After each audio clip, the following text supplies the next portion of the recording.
All right, so I just turned on the machine and I can see that I've got my blue blinking light telling me we need to get everything set up and ready to go. So I will pull my red knob twist on my emergency stop. I will then go ahead and click on my reset. One of the first things I need to do is reference Z, because I want to make sure that if I have a tool in there, it's as high as possible before I start dragging across anything in terms of Y or X.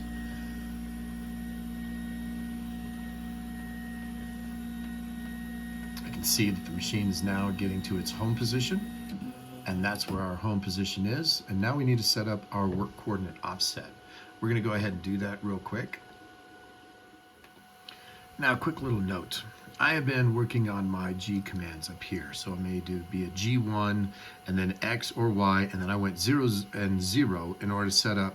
So I am back to my original XY coordinates of 0, 0 for this milling operation.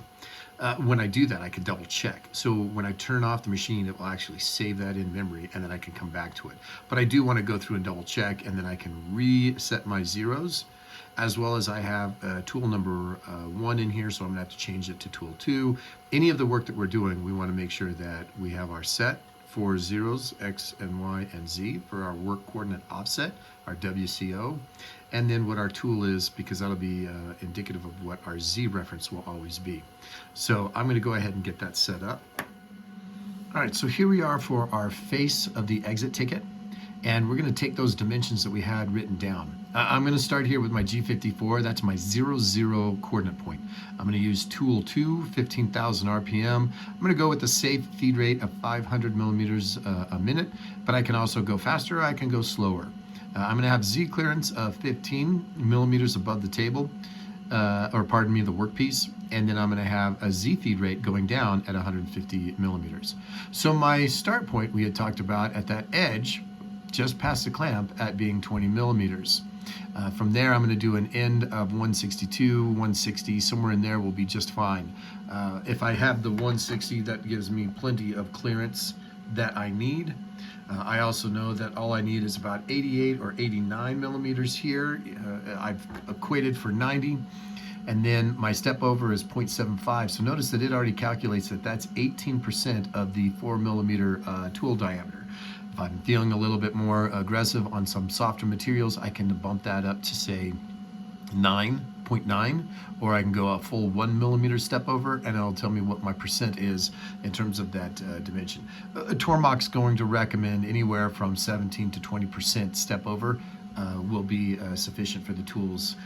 But then if you're running single flute versus dual flute, or even 3 or 4 flutes, that can change and you can run much faster.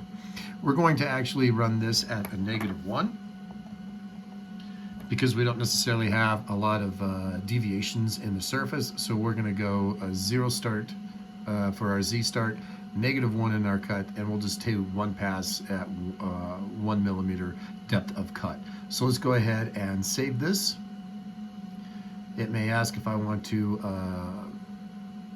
overwrite, and I'm going to go ahead and say yes, and close. Reload program,